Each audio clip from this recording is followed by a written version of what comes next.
युधिष्ठिर उसी विषैले तालाब के पास जा पहुंचे जिसका जल पीकर उनके चारों भाई मृत से पड़े हुए थे। यह देखकर युधिष्ठिर चौंक पड़े। असहाय शोक के कारण उनकी आंखों से आंसू बह चले।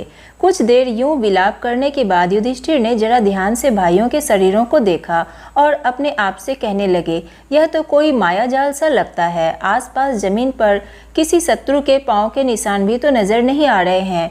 हो सकता है कि यह भी दुर्योधन का ही कोई षड्यंत्र हो।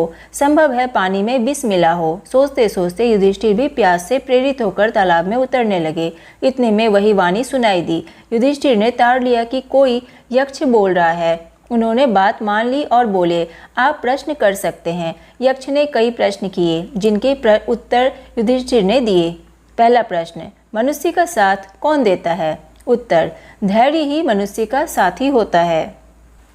प्रश्न, कौन सा शास्त्र विद्या है जिसका अध्ययन करके मनुष्य बुद्धिमान बनता है? उत्तर, कोई भी शास्त्र ऐसा नहीं है। महान लोगों की संगति से ही मनुष्य बुद्धिमान बनता है। प्रश्न, भूमि से भारी चीज क्या है? उत्तर, संतान को कोख में धारण करने वाली माता भूमि से भी भारी होती है। प्रश्न, आकाश से भी ऊंचा कौन है? उत्तर, पिता। प्रश्न, हवा से भी तेज चलने वाला कौन है? उत्तर, मन। प्रश्न, घास से भी तुच्छ कौन सी चीज होती है? उत्तर, चिंता।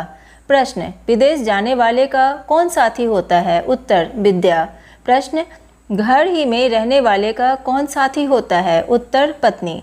प्रश्न, मरणासन्न वृद्ध का मित्र कौन होता है? उत्तर, दान, क्योंकि वही मृत्यु के बाद अकेले चलने वाले जीव के साथ साथ चलता है।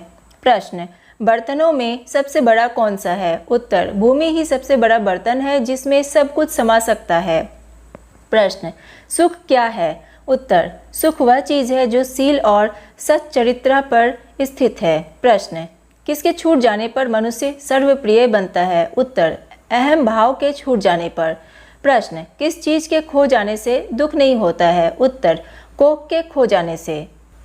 प्रश्न, किस चीज़ को गवा कर मनुष्य धनी बनता है? उत्तर, लालच को। प्रश्न, संसार में सबसे बड़े आश्चर्य की बात क्या है? उत्तर, हर रोज आंखों के सामने कितने ही प्राणियों को मृत्यु के मुंह में जाते देखकर भी बचे हुए प्राणी जो यह चाहते हैं कि हम अमर रहें, यही महान आश्चर्य की बात है।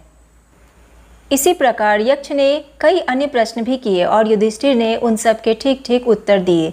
अंत में यक्ष बोला, राजन, मैं तुम्हारे मृत भाइयों से एक को जीवित कर सकता हूँ। तुम जिस किसी को भी चाहो वह जीवित हो सकता है। युधिष्ठिर ने पल भर सोचा कि किसे जीवित कराऊं। थोड़ी देर रुककर बोले, मेरा छोटा भाई नकुल जी उठे।